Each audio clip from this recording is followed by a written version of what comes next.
শুভেন্দু অধিকারী এবং অর্জুন সিং একেবারে মিছিলের সামনে রয়েছেন। ৮ তারিখে নৈহাটিতে যে রাত দখল কর্মসূচি তাতে তার উপরে হামলা চালানো হয়েছে, তার প্রতিবাদ করছেন শুভেন্দু অধিকারীরা। পাশাপাশি দুটো ছবি রাখছি, কি ঘটেছিল ৮ তারিখে যেভাবে হামলা হয়েছিল একেবারে সেই ছবি দেখতে পাচ্ছেন।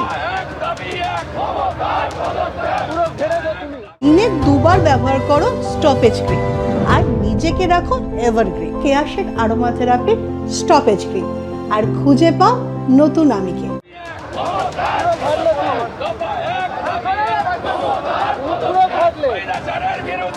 অর্থাৎ একদিকে শুভেন্দু অধিকারীর নেতৃত্বে মুখ্যমন্ত্রীর পদত্যাগ চেয়ে এই যে প্রতিবাদ মিছিল আপনারা দেখতে পাচ্ছেন, অন্যদিকে বামেদের তরফে সিপির পদত্যাগ, সিপির অপসারণ চেয়ে লালবাজার চলো অভিযান। আমি সরাসরি এই ছবিটা আপনাদের সামনে রাখবো। ফিয়ার্স লেনে কিন্তু 9 ফুট উঁচু ব্যারিকেড তৈরি করে তাদের আটকে দেওয়া হয়েছে।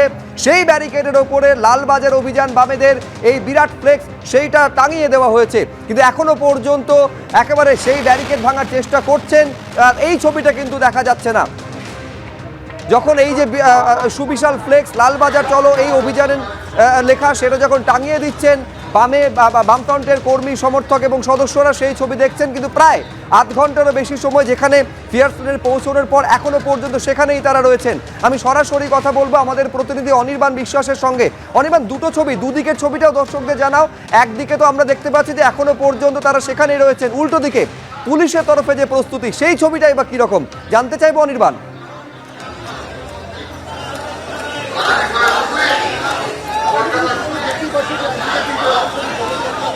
তারা দাঁড়িয়ে রয়েছেন ফিয়ার্স লেন এবং ঠিক তার মাঝখানেই কিন্তু দেখতে পাচ্ছ নীল রঙা সেই 9 ফুট ব্যারিকেড। সেই ব্যারিকেডের অপর প্রান্তের ছবিটা আমার ক্যামেরা পার্সন দীপ্তেন্দুকে দেখাতে বলবো, যেখানে কিন্তু দেখতে পাচ্ছি যে প্রচুর সংখ্যক পুলিশ কর্মী তারা কিন্তু মোতায়েন হয়ে রয়েছেন এবং সেখানে কিন্তু জল কামান থেকে শুরু করে স্বয়ংক্রিয়ভাবে যে কাঁদানে গ্যাস চালানোর যে গাড়ি, সেই গাড়ি সমস্ত কিছু উপস্থিত রাখা রয়েছে।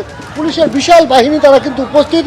পুলিশের তরফে তুমি দেখতে পাচ্ছি ইতিমধ্যে কিন্তু চেয়ার নিয়ে আসা হচ্ছে, অর্থাৎ পুলিশও বুঝতে পারছে যে এই বাম কর্মী সমর্থকদের যে কর্মসূচি সেটা কিন্তু দীর্ঘ সময় ধরে চলতে পারে।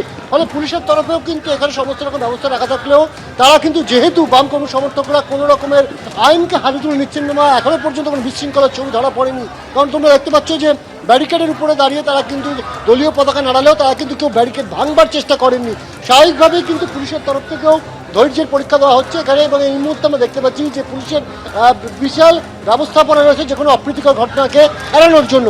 অন্যদিকে কিন্তু বিক্ষোভকারী অর্থাৎ যারা আন্দোলনকারী রয়েছেন আজকের বামকর্মী সমর্থকরা, তাদের তরফ থেকে কিন্তু পরিষ্কার জানানো হচ্ছে যে এই যে গত 1-1.5 মাস ধরে আরজিকরের ঘটনাকে কেন্দ্র করে যে বারে বারে কলকাতা পুলিশ এবং পুলিশ কমিশনের ভূমিকা নিয়ে প্রশ্ন উঠেছে, স্বাভাবিকভাবে পুলিশ কমিশনার বিনীত গোয়েল তার পদত্যাগের দাবিতেই কিন্তু মূলত আজকে এই লালবাজার অভিযান, এবং সেই দাবিতে কিন্তু তারা তারা কিন্তু চাইছেন যে তাকে তিনি যদি পদত্যাগ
खाने पीने की आजादी।